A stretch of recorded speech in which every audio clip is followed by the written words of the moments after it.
Theo Cury, vamos contigo então. Você quer destacar para a gente qual parte aqui do documento? É o item 15. O item 15 na página 6. Perfeito. Elisa, ao determinar essa investigação à Polícia Federal sobre os vazamentos de informações do inquérito sigiloso contra o empresário Fábio Luiz Lula da Silva, Lulinha, o ministro André Mendonça, ele deixa ali uma indireta, ele dá alguns recados, entre eles esse. Ele diz o seguinte: nessa mesma linha de intelecção, na condução da investigação já instaurada, a autoridade policial deve zelar pela, e aí ele coloca em negrito e sublinhado, irrestrita observância à garantia constitucional da preservação do sigilo da fonte, plasmada no inciso 14 do artigo 5º da Lei Fundamental em favor dos profissionais jornalistas.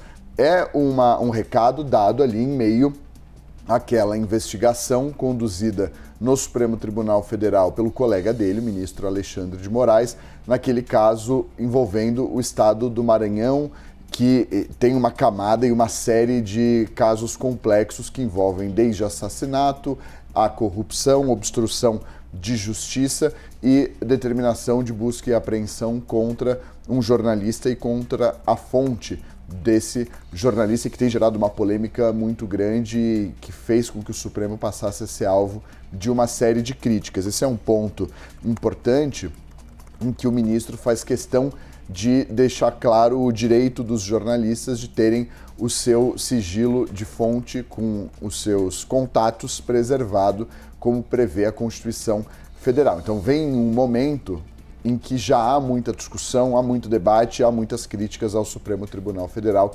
pelas recentes decisões tomadas. Bom, nós estamos, portanto, aqui acompanhando esse documento com inúmeras informações assinadas, determinadas pelo ministro André Mendonça. E aí, antes de passar novamente aqui para o Eli Jonas a palavra, deixa eu mostrar para vocês, que então ele diz aqui: ante o exposto, diante da caracterizada identidade entre os fatos objeto deste requerimento em análise, além daqueles mencionados na presente decisão e aqueles já apurados, determino a autoridade policial responsável pela condução deste assunto que, contemple os fatos noticiados pelo requerente por meio da petição de número tal, e aqui no documento eles citam, inclusive, eles trazem veículos de comunicação, reportagens que foram feitas, para compreender, por exemplo, além de guardar o sigilo da fonte, isso é bem importante, citado pelo Theo, ele não fala de você quebrar o sigilo de uma fonte, é compreender se ocorreu um vazamento, de onde e de que informação, para que isso chegue até um jornalista.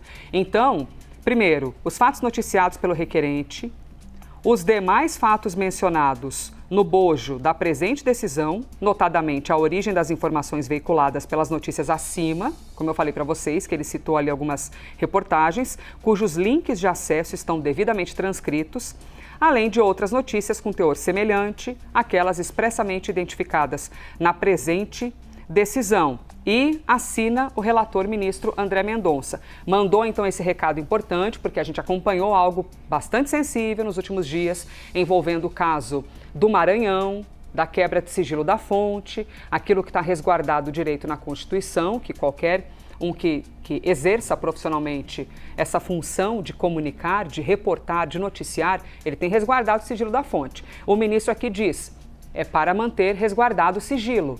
Porém, precisamos entender de onde é que saiu ou como saiu uma informação que foi passada para a imprensa.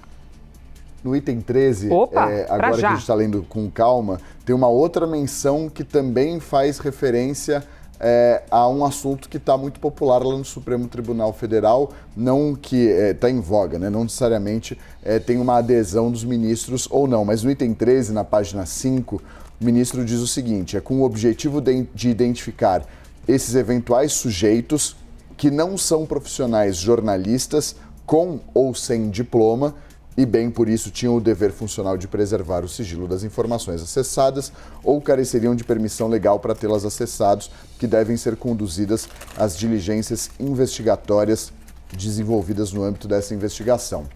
Mais uma referência a um assunto que vem sendo discutido lá no Supremo Tribunal Federal sobre essa revisitação ou não da discussão sobre a obrigatoriedade de sigilo, não só de sigilo, perdão, não só de sigilo da fonte, mas sobre a necessidade de diploma para jornalistas.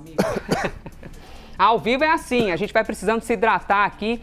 Theo Cury explicando para a gente essas questões, exatamente tudo aquilo que é dito em diferentes itens que dizem respeito a este caso no Supremo Tribunal Federal, a decisão de André Mendonça, agora hidratado, só para completar então sua linha de raciocínio, meu amigo. Perfeito, perdão, Elisa. No final das contas... Caso seja possível. Não, é possível sim.